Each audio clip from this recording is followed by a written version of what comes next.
Hi, I'm Jay Monte with True Fan Boxing, talking boxing with Editor-in-Chief Sean Sullivan of Boxing Digest. Sean, the Cowboys Stadium, March 13th, how was that event? Oh, it was great. The atmosphere was amazing. 50,000 people showed up. The Cowboys Stadium is humongous. I've never been anywhere for a fight like it.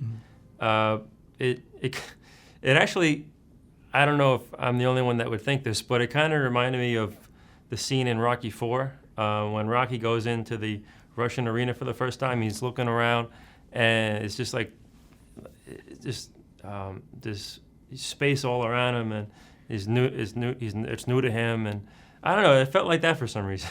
Right. So if you ever seen Rocky IV, that's what it was like. How about the event? The card itself. How was that? I mean, I know a lot of criticism has come from the main event with Clottey not throwing enough punches against. Yeah, I don't recall the actual punch stats, but I think Pacquiao threw about over 1,200 punches compared to Clottey's 300 and something, which tells you the story of the fight right there. Well, how was the crowd? Was the crowd involved in it? What were the big rounds? Yeah, they enjoyed it. They like I said, it was new to the crowd because this is the first fight at Cowboys Stadium. This was a different audience. They're trying something new, and at times the crowd was really into it, cheering loudly, and at other times, and this is something that I've never experienced before, the crowd was eerily silent, which I don't know if it was because the fights were bad or because, again, this is new to them. They didn't know how to react at a boxing match. It kind of reminded me of when Mike Tyson fought Buster Douglas in Japan. I wasn't there, but people who were there told me how the crowd was silent throughout the whole fight. And just, I mean, here you have this amazing upset unfolding, and they're just sitting there quiet. It kind of felt like that in a way. But at the times when the crowd was excited, again, this is something I've never seen at a boxing match before. They did the wave. They did a wave at a boxing event? Yeah. Okay. The entire stadium, every level did the wave. When it was time for the top tier to do it, then the middle, and then the bottom, they all did the wave. It was amazing. Wow. I've never seen that before. Incredible. Let's talk about the future. Where does Manny go from here? What are the opponents that are possible in this future? Well, the one obvious opponent is the winner of the Shane Mosley-Floyd Mayweather fight coming up May 1st. That's the fight everyone wants to see. That's the fight that should happen, and let's hope it does.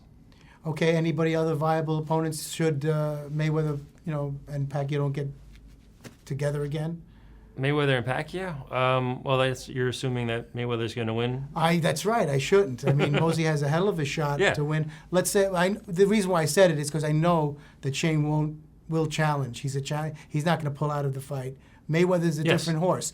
He might. So I mean, because it's happened before. That's true. That's why I'm not assuming that Mayweather's going to beat Mosley. Well, you also have to take into account that by that time, Pacquiao might be a congressman in the Philippines. So he's getting ready for his run Let's talk about some future fights coming up. March 27th, two fights of note here. Ali Funica is fighting a rematch with Joanne Guzman, which was a draw the first time. Many thought that Funica won. How do you see this fight? Well, Funica did win that fight. It was a draw, yes, but Funica won.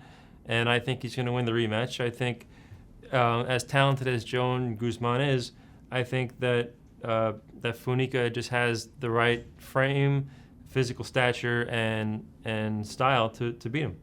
Now, how about the other fight that's going on that night? Abraham is fighting Dirrell. Who do you like in this fight and why? Abraham Dirrell, that's another interesting style matchup. You got a pressure fighter against a slick boxer. I think Dirrell's going to give Abraham some problems, but I think ultimately Abraham's going to pull ahead with his pressure and aggression. I think he'll take over. Despite this being in the United States, you don't think that it favors Dirrell at all? No, Abraham has shown us that he's able to come to the States and dominate, just like he did in Florida against Edison Miranda in the rematch. Okay, coming up April 3rd, Hopkins, Jones Jr., the rematch. 17 years later, Has anything changed, or is Jones going to be superior to Hopkins again? Has anything changed in 17 years? Absolutely. Has anything changed? Everything. Everything. Everything's changed. Mm-hmm. When they fought the first time, they were green. They had little experience as pros. Right. And now they're seasoned veterans, way past their prime. They should both be retired. This fight shouldn't be happening. So you believe that the fans are just shrugging this fight off as, hey, you know, it's Well, good. It's good to know. I don't know. We'll find out who shows up on fight night. Okay. But I think Bernard Hopkins should win. Eric Morales is making a comeback. Ill-advised. What's your theory on Eric Morales' comeback? You said it right there. Ill-advised. He didn't look so good in his last few fights. Took some time off. Okay. Rested. Sure, but it's a mistake. Fighters need to learn to stay retired when their time is up, and his time was up. And his opponent, is he fighting anybody who's he fighting? He's fighting Jose Alfaro. Alfaro's a decent level fighter. I think there's a reason why he's fighting him. That, okay, yes, he's got a little bit of talent, but a guy like Morales who got beat up in his last few fights, he's older now. He's coming back after a long layoff. I think they chose Alfaro for a reason. So Morales goes out with a win. You believe that he will? I don't know. Okay. Again, we'll find out how shot he really is on fight night. Now, I've been hearing whispers, little whispers, that Mike Tyson is making a comeback. Have you heard this? Yes, I have. Completely false. Both Tyson and his alleged opponent, Holyfield, have denied those rumors. If you want to know what's going on with Tyson and Holyfield, Tyson was on an Italian version of Dancing with the Stars. Okay. He seemed to be enjoying himself. And he's got another reality show coming up about his pigeons. They're flying.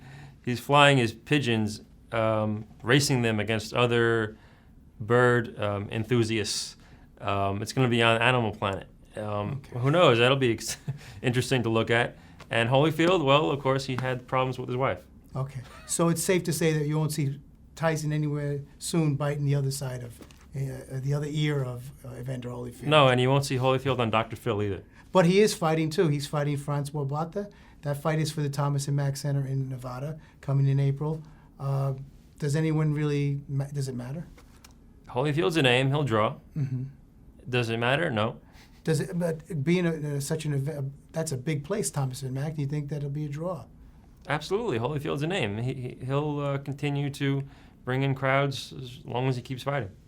Well, Sean Sullivan, we could talk all night about this, but we're out of time. For inasectv, True Fan Boxing, and Boxing Digest, I'm Jay Monte. Be there in the square. Take care.